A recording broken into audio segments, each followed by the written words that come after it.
Hello. അപ്പം നമ്മളുടെ പഴയ വീഡിയോസിലേക്ക് തിരിച്ചു പോവാണ്. ട്രാവൽ വീഡിയോസൊക്കെ കഴിഞ്ഞിട്ട് ഒരു നീണ്ട ഇടവേളയ്ക്ക് ശേഷം ഒരു ചെറിയ ഒതുക്കി വയ്ക്കൽ കർമ്മങ്ങൾ നിർവഹിക്കാമെന്ന് വിചാരിച്ചു. കാരണം ഞാൻ ജോലിക്കൊക്കെ പോകുന്നതിന് മുമ്പ് ഞാൻ വീട്ടിലിരുന്നിട്ട് എന്തെങ്കിലുമൊക്കെ ചെറിയ ചെറിയ ക്രാഫ്റ്റ്, DIY അങ്ങനെയൊക്കെ ചെയ്യാറുണ്ട്. അതിന് വേണ്ടിയിട്ട് ഞാൻ സാധനങ്ങൾ വാങ്ങിച്ചു വയ്ക്കും. ഇപ്പോൾ ഒരു 1.5 കൊല്ലമൊക്കെ ആയിട്ട് എനിക്ക് അങ്ങനെയൊന്നും കാര്യമായിട്ട് ചെയ്യാൻ പറ്റാറില്ല. എന്നാലും എനിക്കിഷ്ടമുള്ള തിങ്സ് കണ്ടാൽ ഞാൻ വാങ്ങിക്കും, അത് സ്റ്റോർ ചെയ്ത് വെക്കും. മിക്കവാറും നിത്തവും കിത്തും കൂടി അത് യൂസ് ചെയ്യും. ചിലതിരുന്ന് നാശാവാറുണ്ട്. അപ്പോൾ എനിക്ക് വിഷമാവാറുണ്ട്. അങ്ങനെ കഥകളിങ്ങനെ നീണ്ടു പോകുന്നുണ്ട്.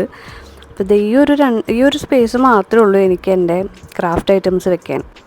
എല്ലാവരുടെയും ക്രാഫ്റ്റ് സംബന്ധമായിട്ടുള്ള കാര്യങ്ങൾ ഇവിടെ തന്നെ ഞാൻ സേവ് ചെയ്യാറ്. കാരണം അവർക്ക് ഞാൻ റൂമിൽ അതിനുള്ളൊരു സ്ഥലമൊന്നും കൊടുത്തിട്ടില്ല. കാരണം ഇഷ്ടമുള്ള ചില സംഭവങ്ങൾ അവരുടെ മേശയിൽ വെക്കുമെന്ന് വെച്ചാലും മിക്കവാറും സാധനങ്ങൾ ഇവിടെ തന്നെ ഉണ്ടാവും. ഇവിടുന്ന് എടുക്കും, തിരിച്ച് ഇവിടെ തന്നെ കൊണ്ടുവയ്ക്കും. അപ്പോൾ ഞാൻ ഇത് ക്ലീൻ ചെയ്യണതിൻ്റെ ഇടയിൽ എനിക്ക് കുറേ നെയിൽ പോളിഷ് കിട്ടി. ഒന്നും നാശമായിട്ടില്ല. അപ്പം ഞാനതൊക്കെ ട്രൈ ചെയ്ത് നോക്കുമായിരുന്നു. അത് കഴിഞ്ഞിട്ട് ഇതാണ് കോലം പുറത്തെടുത്തപ്പോൾ. കുറേ കണ്ടെയ്നേഴ്സും ഉണ്ട്. അപ്പോൾ എൻ്റെ മേക്കപ്പ് ഐറ്റംസ്, മേക്കപ്പ് എന്ന് പറയാൻ പറ്റില്ല, ഇതുപോലെയുള്ള മാല, വള, ഇതൊക്കെ നമ്മൾ എങ്ങനെയാണെന്ന് വെച്ചാൽ ഇവർക്ക് സ്കൂളിൽ ഓരോരോ ആനുവൽ ഫങ്ഷൻ, പിന്നെ ഡാൻസ് ക്ലാസ്സിൽ ഫങ്ഷൻസ്, നിത്തു ഭരതനാട്യം 2 വർഷം പഠിച്ച സമയത്ത് അപ്പം പ്രോഗ്രാംസ് വരുമ്പോൾ ഉള്ളത്, കിത്തുൻ്റെ പ്ലേ സ്കൂളിൽ ഡാൻസ് വരുമ്പോൾ ഉള്ളത്, അപ്പോഴൊക്കെ അവർ പറയുന്ന വള, മാല, കമ്മൽ ഐറ്റംസൊക്കെ നമ്മൾ വാങ്ങണം. അപ്പം അതൊക്കെ ഒരു പ്രാവശ്യം യൂസ് ചെയ്ത് കഴിഞ്ഞാൽ പിന്നെ ഈ കുട്ടികൾ പുറത്ത് പോകുമ്പോഴൊന്നും ഇങ്ങനെ ഇടുകയില്ല. അത് ഒരു ശീലമല്ലാത്തതുകൊണ്ട് ഒന്നും നാശമാവില്ല, അങ്ങനെ തന്നെ വെച്ചിരിക്കുക. അപ്പോൾ ഇനിയൊരാവശ്യം വന്നു കഴിഞ്ഞാൽ യൂസ് ആവുമല്ലോ എന്ന് വിചാരിച്ചാൽ നമുക്ക് കളയാനും പറ്റില്ലല്ലോ, കാശ് കൊടുത്ത് വാങ്ങിച്ചാലേ. അപ്പോൾ അങ്ങനെ അത് സൂക്ഷിച്ച് വെച്ചിട്ടുണ്ട്. ഇതൊക്കെ കല്യാണത്തിന് കഴിഞ്ഞ വർഷം വാങ്ങിച്ചിട്ടുള്ളതാണ്. അപ്പോൾ ഇതൊക്കെ പുതിയതുപോലെ തന്നെ ഉണ്ട്. എൻ്റെ ഇടയിൽ ഈ ഒരു വളയൊക്കെ ഒരു 13 വർഷം പഴക്കമുള്ളതാണ്. എന്നെ അറിയണ 1-2 ആൾക്കാർക്കെങ്കിലും ഇത് കണ്ടാൽ മനസ്സിലാവും ഇത് ഏത് വളയാന്നൊക്കെ ഉള്ളത്. അപ്പോൾ ഇങ്ങനത്തെ ചില ഓർമ്മകൾക്ക് സൂക്ഷിച്ച് വെച്ചിട്ടുണ്ട്. വള, മാല, ഇങ്ങനത്തെ ചിലതിപ്പോൾ ഇന്നാൾ ഞാൻ ഇത് ക്ലീൻ ചെയ്യണതിൻ്റെ ഇടയിൽ എന്താ ചെയ്തതെന്ന് വെച്ചാൽ പാകമാവാത്ത കുറേ വളകളും മാലകൾ അങ്ങനെയുള്ള സംഭവങ്ങളൊക്കെ ഒരു പേഴ്സിലാക്കി വെച്ചിട്ടുണ്ട്. അപ്പോൾ ആർക്കെങ്കിലും കൊടുക്കാമല്ലോ എന്ന് വിചാരിച്ചിട്ട്. അപ്പോൾ ഇതൊക്കെ നല്ല ഇതുവരെ യൂസ് ചെയ്യാത്ത കുറേ ബാംഗിൾസ് ഉണ്ട്. യൂസ് ചെയ്തതും ഉണ്ട്, എന്നാൽ നാശമായിട്ടുമില്ല, അങ്ങനത്തെ ഉണ്ട്. ഇത് കിത്തുവിൻ്റെ ഫസ്റ്റ് വളയാണിത്.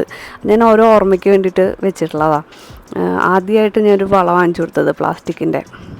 പിന്നെ ഇതൊക്കെ നമ്മളുടെ മേക്കപ്പ് നാട്ടിൽ പോകുമ്പോഴൊക്കെ കൊണ്ടുപോകാനുള്ള ഓരോരോ പേഴ്സുകൾ, ഓർഗനൈസേഴ്സൊക്കെയാണ്. അപ്പോൾ ആവശ്യമില്ലാത്തതൊക്കെ ഞാൻ കുറേ ഡിസ്കാർഡ് ചെയ്യാമെന്ന് വിചാരിച്ചു. കാരണം നമ്മൾ പലപ്പോഴും പിന്നെ ആവശ്യം വരുമെന്ന് വിചാരിച്ച് സൂക്ഷിച്ച് വെക്കുന്ന പല കാര്യങ്ങളും നമ്മൾ വർഷങ്ങളോളം യൂസ് ചെയ്യാത്ത കാര്യങ്ങളായിരിക്കും. അപ്പോൾ ശരിക്കും പറഞ്ഞാൽ ഇത്രയും കാലം നമ്മൾ യൂസ് ചെയ്തിട്ടില്ലെങ്കിൽ ഇനി അത് യൂസ് ചെയ്യാൻ പോകണില്ല എന്നതിൻ്റെ അർത്ഥം. സോ അതുകൊണ്ട് നമുക്ക് ഒരു മനസ്താപമില്ലാണ്ട് നമുക്ക് ആവശ്യമില്ലാത്തതൊക്കെ കളയാം, കുഴപ്പമില്ല, അതൊക്കെ നോർമലാണ്. ഇതൊക്കെ കളിപ്പാട്ടങ്ങളുടെ കാര്യത്തിൽ ഇത് ആപ്ലിക്കബിൾ അല്ല. കാരണം എനിക്ക് ഭയങ്കര ഇഷ്ടമുള്ള കാര്യങ്ങളാണ് ഈ കളിപ്പാട്ടങ്ങൾ, ചെറിയ ചെറിയ മിനിയേച്ചേഴ്സ്. ഞങ്ങളുടെ വീഡിയോ സ്ഥിരമായിട്ട് കാണുന്നവർക്ക് അറിയായിരിക്കും. അപ്പോൾ ഇതൊക്കെ നമ്മൾ കുറേ മേക്ക് ഓവേഴ്സൊക്കെ നടത്താൻ വേണ്ടിയിട്ട് വാങ്ങിച്ചിട്ടുള്ളതാണ്. കണ്ട ആൾക്കാർക്ക് കുറേയൊക്കെ റിലേറ്റ് ചെയ്യാൻ പറ്റും. ഈ ഒരു നമ്മളുടെ ഫ്ലെമിംഗോ മേക്ക് ഓവറിൽ ആവശ്യം വാളിൽ ഒട്ടിക്കാനും ഒക്കെ നമ്മൾ യൂസ് ചെയ്തിട്ടുണ്ടായിരുന്നതാണ്. അത് ബാക്കിയുണ്ടായിരുന്നു. പിന്നെ ഗിഫ്റ്റ് റാപ്പിംഗ് പേപ്പേഴ്സ് ഞാൻ ഇങ്ങനെ ഇടയ്ക്ക് വാങ്ങിച്ച് വെക്കാറുണ്ട്, ഏതെങ്കിലും ബർത്ത്ഡേക്കൊക്കെ ഗിഫ്റ്റ് കൊടുക്കാൻ. അപ്പോൾ ഇത് പണ്ട് നമ്മൾ ഇറ്റ്സി ബിറ്റ്സിയുടെ ഷോറൂമിൽ പോയപ്പോൾ വാങ്ങിച്ചതാണ്. ഇതുവരെ ഇത് യൂസ് ചെയ്തിട്ടില്ല. നമുക്ക് ഓരോ ക്രാഫ്റ്റൊക്കെ ചെയ്യാൻ വേണ്ടിയിട്ട് യൂസ് ചെയ്യാം. അപ്പോൾ ഞാൻ ഗിഫ്റ്റ് റാപ്പിംഗ് പേപ്പേഴ്സ് ഫുള്ള്, പിന്നെ കുറേ സ്റ്റെൻസിൽസ് ഇതുപോലെ വാങ്ങിച്ചിട്ടുണ്ടായിരുന്നു. അതൊക്കെ കുറേയൊക്കെ നാശമായത് ഞാൻ കളഞ്ഞു. പിന്നെ ഈ ഒരു ഫോം ഷീറ്റ്സ്, പിന്നെ ഒരു വെൽവെറ്റിൻ്റെ ഷീറ്റ് നമ്മൾ ഇറ്റ്സി ബിറ്റ്സിയിൽ നിന്ന് വാങ്ങിച്ചിട്ടുണ്ടായിരുന്നു. ബാർബിയുടെ ഒരു ബാഗ് ഉണ്ടാക്കുന്ന വീഡിയോ ഒക്കെ നമ്മൾ ചെയ്തിട്ടുണ്ടല്ലോ. അപ്പോൾ അതിൻ്റെ ബാക്കി വന്നത് ഈ ഒരു വെൽവെറ്റ് ഷീറ്റ്, അതൊക്കെ ഇനി നമുക്ക് നാശമാവുന്നില്ല, അങ്ങനെ ഇരുന്നോളും. പിന്നെ വാൾപേപ്പറിലെ ചില ബാക്കി വന്ന കാര്യങ്ങൾ, അതൊക്കെ ഞാൻ ഇങ്ങനെ ഒരു റബ്ബർ ബാൻഡ് ഇട്ടിട്ട് റോൾ ചെയ്ത് സേവ് ചെയ്ത് വെക്കാമെന്ന് വിചാരിച്ചു. കാരണം ഇതൊക്കെ ഒരിക്കലും നാശാവാതെ നമ്മൾ പൊടിഞ്ഞു പോകണം അങ്ങനത്തെയൊക്കെ, അല്ലെങ്കിൽ പെയിൻറ്റുകൾ അങ്ങനെയൊക്കെയൊന്നും എടുത്തു വെച്ചിട്ട് കാര്യമില്ല. കട്ട പിടിച്ചതൊക്കെ കളയണം നല്ലത്. അപ്പോൾ ഇതൊക്കെ നമ്മൾ ഈ ഒരു ക്യാമഫ്ലേജ് എന്താ ഒരു ക്രാഫ്റ്റ് ചെയ്യാനുള്ളതാണ്. ഇത് നമുക്ക് ഗ്ലാസിൻ്റെ ബോട്ടിലിൽ ഒട്ടിച്ചിട്ട് ഒരു ക്രാഫ്റ്റ് ചെയ്യാൻ വാങ്ങിച്ചതാണ്. ഇതുവരെ ചെയ്യാൻ പറ്റിയിട്ടില്ല. ഇത് പണ്ട് വാങ്ങിച്ചിട്ടുള്ള ഫോമിൻ്റെ ലെറ്റേഴ്സ് നമുക്ക് ഓരോരോ റൂം മേക്ക് ഓവേഴ്സിന് ആവശ്യം വരും. അപ്പം അത് ചില ലെറ്റേഴ്സ് ബാക്കിയുള്ളത്, ഇതാണെങ്കിൽ ഈ ഒരു ലെറ്റേഴ്സ് തന്നെയാണ്, പക്ഷെ നമ്മൾ സ്റ്റിക്ക് ചെയ്യണം. മറ്റേതിലാണെങ്കിൽ ഫോമിൽ ഓൾറെഡി പശയുണ്ട്, ജസ്റ്റ് ആ സ്റ്റിക്കർ ഇളക്കിയാൽ മതി. ഇനി ഇത് കുട്ടികൾക്ക് റൂമിൽ റൂഫിലൊക്കെ ഒട്ടിച്ചു കൊടുക്കാം, രാത്രി ഇങ്ങനെ മിന്നുമല്ലോ അത്. പിന്നെ ഇത് ഇതിൻ്റെ പേരെനിക്കറിയില്ല, ക്രാഫ്റ്റിന് തന്നെയാണ്. എനിക്കിത് കസിൻ തന്നിട്ടുള്ളതാണ്. പിന്നെ ഇതേ കുറേ പല ടൈപ്പിലുള്ള നമ്മളുടെ ഗ്ലൂ ഗൺസ് നമ്മൾ വാങ്ങിച്ചിട്ടുണ്ട്. അപ്പോൾ പല ടൈപ്പിലുള്ള ഗ്ലൂ സ്റ്റിക്സാണിത് സേവ് ചെയ്ത് വെച്ചിട്ടുണ്ട്. പിന്നെ അതേ കുറേ നൂലുകൾ എന്ന് പറയാൻ പറ്റില്ല, ചണമില്ലേ അത്. പിന്നെ കുറേ റിബൺസ് ഓരോരോ ക്രിസ്മസിനും അതിനുമൊക്കെ നമ്മൾ വാങ്ങിച്ചിട്ടുള്ളത്. പിന്നെ എനിക്ക് നാട്ടിൽ നിന്ന് ഇങ്ങനെ കിട്ടിയിട്ടുണ്ടായിരുന്നു 1-2 റോൾസ് അത്. പിന്നെ ഇത് എയർ ഡ്രൈ ക്ലേ ആണ്, അതിന് വേണ്ടിയിട്ടുള്ള ടൂൾസ്, ഓരോ കുക്കി കട്ടർ പോലെയുള്ളത്, മറ്റേ ക്ലേ കട്ടർ പല ഷേപ്പിലുള്ളത്, അതൊരു സെറ്റായിട്ട് വെക്കണം. പിന്നെ ഇത് പോംസ്, പിന്നെ കുറേ സ്റ്റിക്സ്. ഇതൊക്കെ UK ഉള്ള കസിൻ ഇവർക്ക് കൊടുത്തിട്ടുള്ളതാണ് കേട്ടോ. കുറേ ഐറ്റംസ് ഉണ്ട് ഇങ്ങനത്തെ ചെറിയ ചെറിയ ക്രാഫ്റ്റ് ഐറ്റംസ്. ഇതും അതെ, ഇതൊന്നും ഇതുവരെ യൂസ് ചെയ്തിട്ടില്ല. പിന്നെ ഇത് കുറേ ഇതുപോലത്തെ ബ്രഷുകളുണ്ടായിരുന്നു. നമുക്ക് പെയിൻ്റൊക്കെ നമുക്ക് ഈവനായിട്ട് സ്പ്രെഡ് ആക്കാനുള്ളത്, അതിലത്തെ 1-2 ബാക്കിയുള്ളത്. കമ്മൽ ഉണ്ടാക്കാനുള്ള ഹുക്സ്, ഇത് കുറേ കളർ പേപ്പേഴ്സ്, അങ്ങനെ കുറേ വാങ്ങിച്ചിട്ടുണ്ട്. ഇത് ചോക്ക് മാർക്കേഴ്സ് ഇപ്പം നാശമായെന്നറിയില്ല. ഞാനിത് കുട്ടികൾക്ക് ഡിവൈഡ് ചെയ്ത് കൊടുക്കാമെന്ന് വിചാരിച്ചിരിക്കുക വെക്കേഷന്.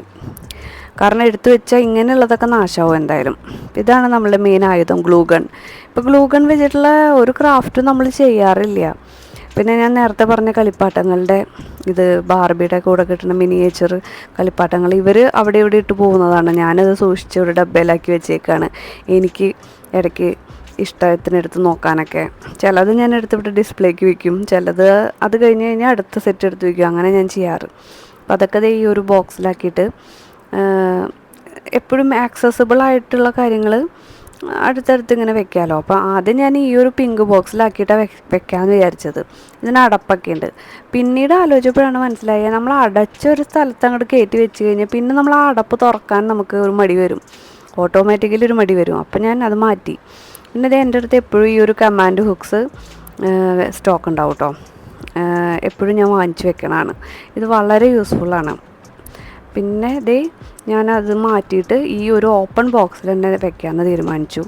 എല്ലാം ഇങ്ങനത്തെ കുഞ്ഞ് സെഗ്രിഗേറ്റ് ചെയ്ത് എല്ലാം വേറെ വേറെ കവറുകളിലാക്കിയിട്ട്, എന്നാൽ നമുക്ക് അറിയുകയും ചെയ്യാം എവിടെയൊക്കെയാണ് ഏതൊക്കെയാണ് സംഭവങ്ങൾ എന്നുള്ളത്. എല്ലാം ഇതുപോലത്തെ സംഭവങ്ങളൊക്കെ താഴെ പോയാൽ നമ്മൾ കാണുകയില്ല. അപ്പം ഇത് മുകളിൽ വെച്ചിട്ട് നമുക്ക് ഒതുക്കി ഇതിൻ്റെ ഉള്ളിലേക്ക് അങ്ങോട്ട് കയറ്റി വെച്ച് കഴിഞ്ഞാൽ ഈ ഒരു 2 ബോക്സിൽ ഞാൻ ഒതുക്കി കാര്യങ്ങൾ.